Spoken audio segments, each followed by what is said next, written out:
Good morning, Instagram. Good morning to those of you who are on the conference call.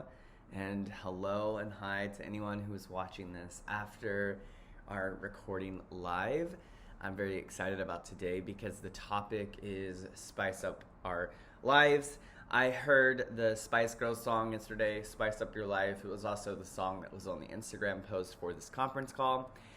Because that song always brings a new level of life and energy into my soul and into my body. And so I wanted today's call to really focus on how we can cultivate more excitement and more passion in our lives. Of course, a lot of cultivating passion and excitement in your life requires you to be cool where you are, to be happy with what you have and with what's in your life currently. Because oftentimes the craving and the craving that we're feeling on a constant basis. Good morning, thank you for joining. The craving that we're experiencing on a daily basis is what oftentimes keeps us from seeing the goodness or the excitement or the passion that we do have around us currently. So we're going to be getting into a little bit of passion and how the Peace with process can help aid you in creating more positivity and spicing up your life a little bit. This is also a theme for spring because spring, I feel like, I'm hoping, fingers crossed, is like officially here where I'm based in Richmond, and I am awakening. So I think we're all kind of coming out of this. So spicing up your life. First, we need to understand energy, right? Because all things in this world and in this universe are energy, and we are not any separate. Like, just because we have bodies doesn't mean that we aren't also energy, and the way that we use our mind is energy. And so what you need to remember is that we are actually the ones that are responsible for how we use our energy to create the life that we want to create, in a sense. Now, of course, there are life factors that happen, things external from my body, my mind, and my soul that are happening that I don't necessarily have control over, but I do have control the way in which I react to the things that are coming in my life. And so remembering that if we're trying to achieve a certain energy or we're trying to achieve a certain state of mind, that it's not an outcome. It's about an energy system. It's about living in that space constantly. So if I think about peace, for example, one of the things I'm often saying is that peace is not an outcome. It's an energy. It's an energy source. And so what we need to understand is that instead of us thinking like, okay, when I get to that beach or when I get into that forest or when I get next to the river, I'm going to feel peace. What we need to really understand is, how do I actually cultivate that energy that I'm able to achieve in those moments, right? So that peace no longer is determined upon me being on a beach or determined upon me being in a forest or wherever it may be, but I can actually harness and cultivate peace just through my breath and through my mind, because I'm that much in control of how I'm using my energy. That is what we are striving for. That is what real consciousness is. So we have to always be using our consciousness to create a more positive and energizing life. So when we look at the Peace with process, the first step is quantum cause.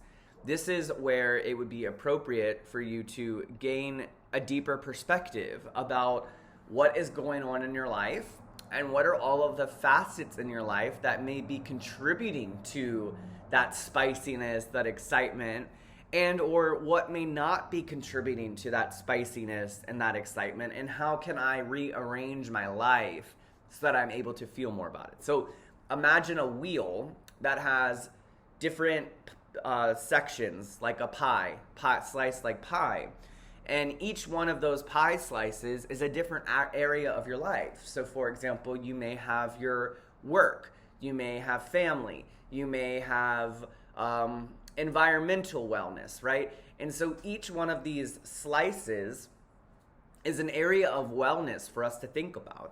So I might have really great health wellness, right? Like I may be exercising, I may be eating well, but when it comes to my career or my work, I may actually not be quite well.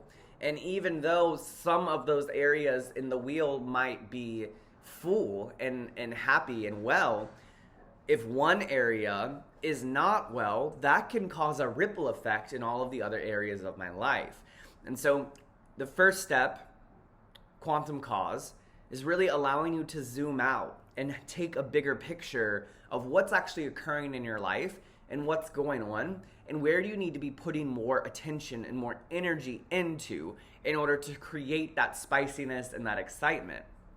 Of course, the next thing that you can do in Quantum Cause, we are often talking a lot about our values and our purpose and our passions. So this is something that happens when we get into the workforce, especially if we are working like upper management jobs or leadership jobs, where unfortunately our work becomes our life. We start to forget about other aspects of ourselves. We start to forget about those things that make us excited, that make us happy, that make us energized, because we're just inundated with work and stress and problems all the time. You need to set boundaries with yourself. You need to make sure you're creating space and time for you to actually be able to be passionate and excited about certain things. So like, for example, with me, I've been feeling a little bit stale. I've been feeling a little bit stale creatively recently. So one of the things that I started to do was I got my sewing machine out and I just started to sew. And it has actually brought so much joy. And I forgot how much joy that brings me. And I realized, oh my gosh, because I've been so focused on those other aspects of the wheel or other areas of my life, I haven't actually been focused on filling my creative cup, my creative wellness. And now that I have been focusing on that, I'm actually starting to feel better. I'm feeling more alive and more awake. So Quantum Cause is allowing you to tap deeper into those values and your passions, and to really get to know yourself and to really get to know what's actually going to push you further to make you want to be more spicy and excited in your life. From there, we move into spectrum of desire and really taking a close look at the desires that be. Now, the one thing that I want to just stress here is that desire is the energy that moves us. It is the energy that motivates us. So if, for example, we have this desire, or we want to do something, but we're not actually able to do it because of X, Y, and Z, that generally means we need to cultivate our desire and make our desire a little bit stronger. Probably the easiest case that I can think of for people to understand is when you're trying to quit vaping or trying to quit smoking. Many of the clients that I've worked with who have been trying to quit say, oh, I really, really want to quit. I really want to quit, but they keep going back to it. Now, of course, there's an addiction level to it, and that's another aspect.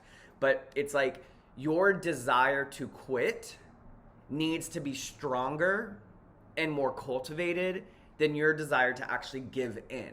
And the only way that you can do that is by actually starting to keep tabs on your desire and really starting to understand why it is you're doing something and or not doing something. So, for example, let's say that you want to have a more inspired life, and part of making your life more spacey is I want to go on more hikes. I want to do more hikes out into the woods. And then you find yourself, well, even though I want to do this, I haven't actually made it happen yet. Well, because this gets in the way, because that gets in the way, and that gets in the way.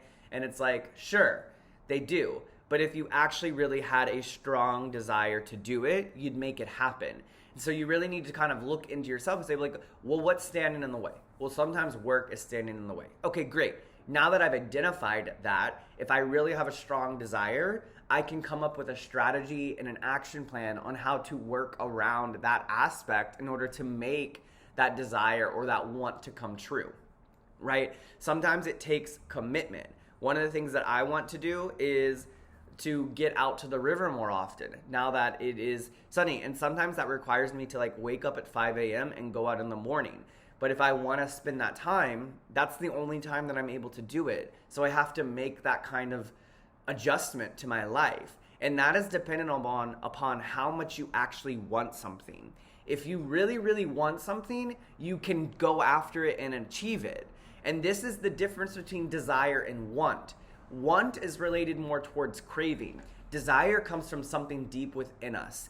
Desire is something that really, really motivates you and activates you. If you really have a strong desire to do something, you are going to do it. So if you're telling yourself, I want to do all of these things to make my life more exciting, but none of those things are happening, then you really need to look in the mirror and question, how strong of a desire do I actually have? And don't overwhelm yourself. Pick one or two and try to focus on that, and then grow that desire over and over and over again. And then finally, moving into the last step of the Peace With process, right kavanah.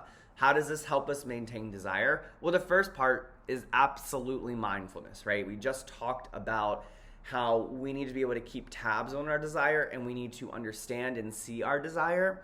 Well, meditation and mindfulness is the way in which you build that self-awareness and that introspection. So absolutely meditating 5 minutes a day can help you bring more clarity into your mind so that you're able to pinpoint those areas of your life that need more attention and that need more spiciness. And then finally, this one is just so simple. Acts of service. Getting outside of the self by sharing with other people. It's one of the most important things that you can do. Get outside of the self and share. And that is going to bring you more positivity and happiness into your life. So, to summarize our call today, we've talked about really building more passion and excitement, making my life more spicy. And the first thing I need to remember is that energy is always available to me. It's just the way in which I cultivate that energy, right? So if I want a certain energy in my life, like excitement or passion, energy is not an outcome. It's something that we have to cultivate within us, right? So thinking about the peace example, peace is not determined upon being in that forest. Rather, you being able to create those same energy in your mind that you're able to attain when you're in the forest is more important. From there, you're moving into quantum cause, getting the perspective and the bird's eye view of your life in the areas that need more tension and more spiciness, right? And then looking into your passions and using your passion to help kind of steer you in those directions. From there, spectrum of desire is helping you keep tabs on those desires, keeping tabs on what is a real desire versus what might just be a passing craving. And then finally, right kavanah, doing those acts of service and developing a mindfulness-based practice every single day to build that self-awareness and to build that trust in the self. Thank you all so much. This has been the Spiritual Hacking Conference Call. Today we focused on spicing up your life. I hope you really enjoyed this. If you're watching this on YouTube, please like, share, and subscribe. If you're watching this on Instagram, of course, please follow and share and like as well. And thank you so much. Head over to peacewith.net for all things Peace With. If you're wanting to bring in this wisdom into your workspace or into your life, you can see all of our coaching options and workshops on the website, peacewith.net. Thank you all so much.